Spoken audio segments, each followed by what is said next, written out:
Olá! No programa de hoje vamos conhecer o sinal de um homem que está intimamente ligado às origens da educação de surdos na América Latina. Ele fundou as primeiras escolas para surdos no Brasil e no México.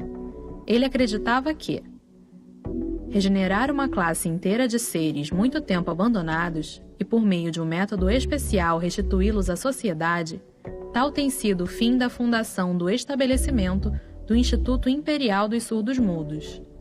Ele é Errouet, sinal Errouet.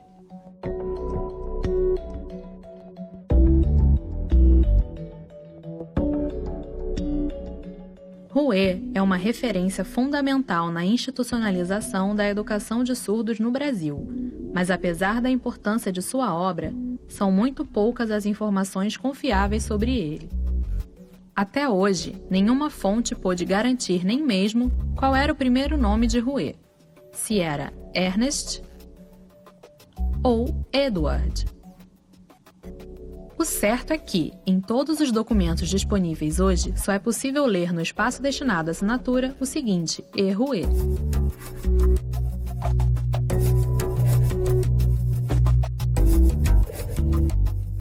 Alguns pesquisadores afirmam que ele nasceu em Paris, na França, em 1822, e que ele teria ficado surdo no final da infância, devido a uma doença. Por isso, foi inscrito no Instituto dos Surdos Mudos de Paris, a principal escola de surdos da França.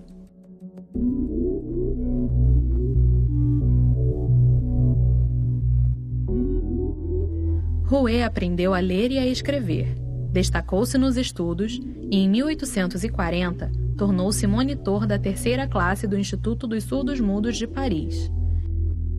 Estudou até formar-se professor.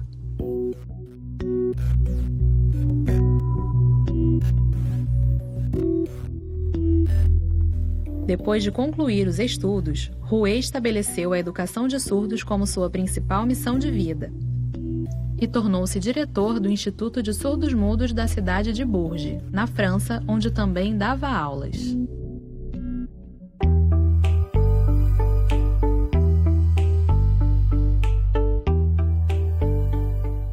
Pouco tempo depois, Rouet viajou para o Brasil. Um documento mostra que em 1845 ele era o dono do Colégio Francês, no Rio de Janeiro, capital do Império. Em 1855, com uma carta de apresentação do Ministério da Instrução Pública da França, Rouet fez ao imperador do Brasil, Dom Pedro II, uma ambiciosa proposta: a de criar a primeira escola de surdos do Brasil, nos moldes do Instituto Nacional de Paris.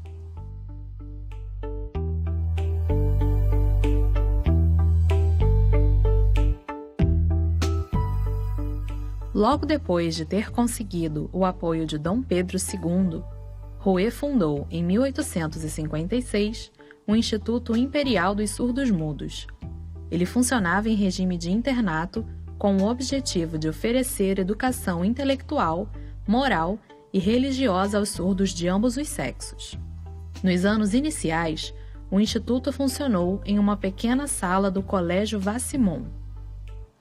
As disciplinas eram língua portuguesa, aritmética, geografia, história do Brasil, escrituração mercantil, doutrina cristã e linguagem articulada aos que estivessem aptos.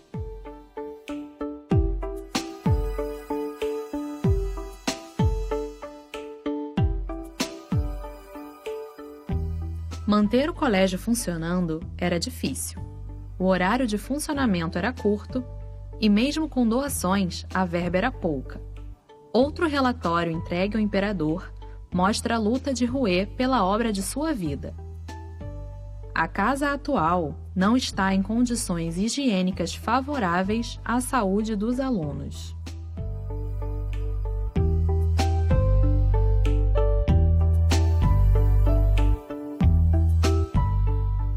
Em 1857, vitória de Rouet. A Comissão de Notáveis do Império, liderada pelo Marquês de Abrantes, conseguiu aprovar a Lei 939, que estabelecia uma verba anual para sustentar o projeto de Rouet. E naquele mesmo ano, os alunos do Instituto prestaram exames públicos na presença de Dom Pedro II.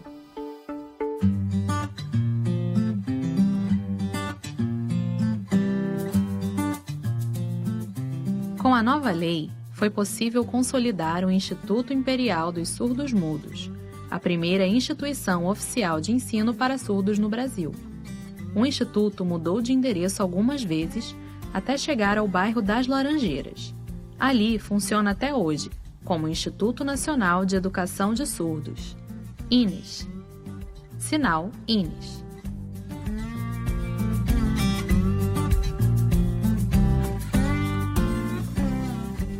Em 1861, Rouet deixou a direção do Instituto, possivelmente por problemas particulares, e depois de quase 10 anos no Brasil, ele embarcou para o México. Pesquisadores dizem que, em 1867, Rouet fundou a Escuela Municipal de Sordomudos, que se tornaria no mesmo ano a Escuela Nacional de Sordomudos, do México. Segundo essas fontes, Rouet morreu na Cidade do México em janeiro de 1882. Continuou trabalhando na Escola de Surdos do México até os últimos dias de sua vida.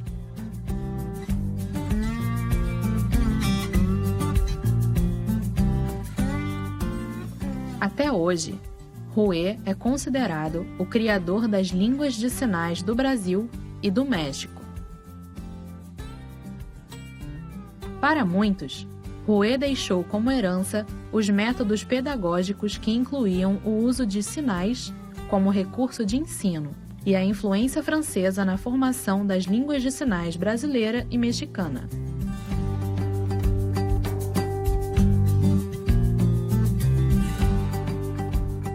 Aguarde no próximo programa o sinal de outra personalidade para você conhecer. Manuário, o dicionário bilíngue. Até lá! Tchau!